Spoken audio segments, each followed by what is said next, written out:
जय मैथिल जय मिथिला। हम सुनीता झानी थी सब गोटे के यथोचित प्रणाम करे छी। और आज हम एक घूंघट देव काल के गीत लेनु है। घूंघट से दिया ब्याह में के हम सहेली से गीत हमरा स्कूल टाइम में वो देनी है तोहफा के तौर पर निशानी अपन। आई हम सबके साथ शेयर कर रहा छी।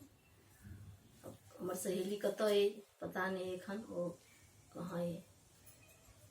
के जरिए यूट्यूब के जरिए अगर वो सुनल कतो सुनत तो ओकरो याद एते रेखा तो सुने जाए जाओ जे केहन लागल। आनंद लता के गीत छे लेकिन हम सहेली से लेने छी तो सुनू जे केहन लग। यदि नीक लागे तो लाइक शेयर सब्सक्राइब करब और सुनो। शोभा आजू देखल हम मिथिलापति के आंगन में मांडव के सोहावन में ना शोभा आजू देखल हम मिथिलापति के आंगन में मांडव के सोहावन में ना मांडव के सोहावन में ना मांडव बड़े राज महाराज घूंघट दे दशरथ के लाल मांडव बड़े राज महाराज घूंघट दे दशरथ के लाल झापे दुल्हा चारू दुल्हिन कर हटावन में मांडव के सोहावन में ना झापे दुल्हा चारू दुल्हिन कर हटावन में मांडव के सोहावन में ना शोभा आजू देखल हम मिथिलापति के आंगन में मांडव के सोहावन में ना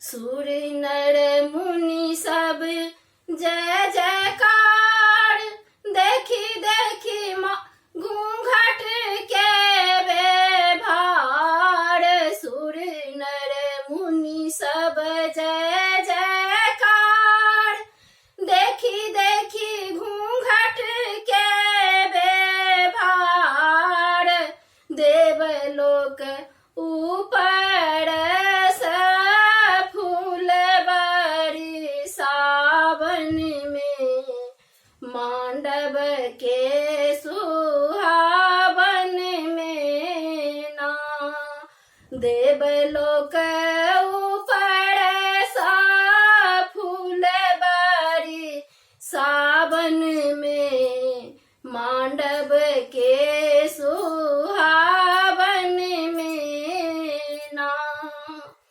शोभा आजू देखल हम मिथिलापति के आंगन में मांडव के सुहावन में ना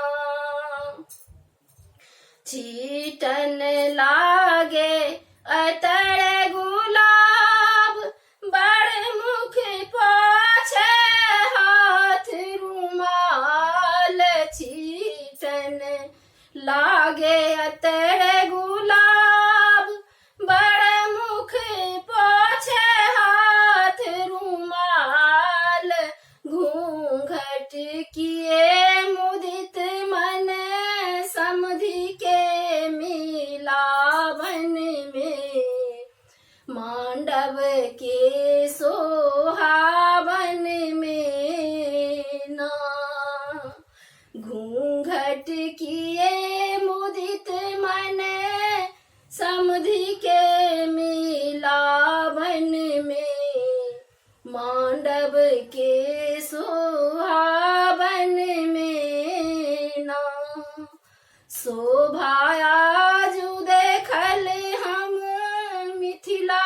पति के आंगन में, मांडव के सुहावन में ना, मांडव के सुहावन में ना।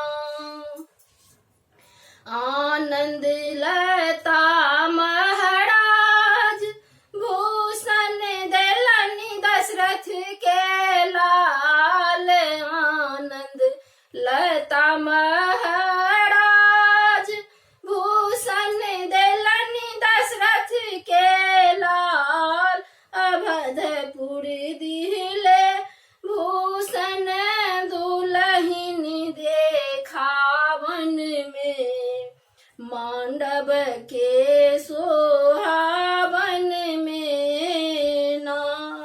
अवधपुर दिले भूषण दुलहिन देखावन में, मांडव के सुहावन में ना। शोभा आजू देखल हम मिथिलापति के आंगन में, मांडव के सोहावन में ना, मांडव के सोहावन में ना। बहुत बहुत धन्यवाद। जो हमारे गीत पसंद आवे तो लाइक शेयर सब्सक्राइब करो। बहुत धन्यवाद।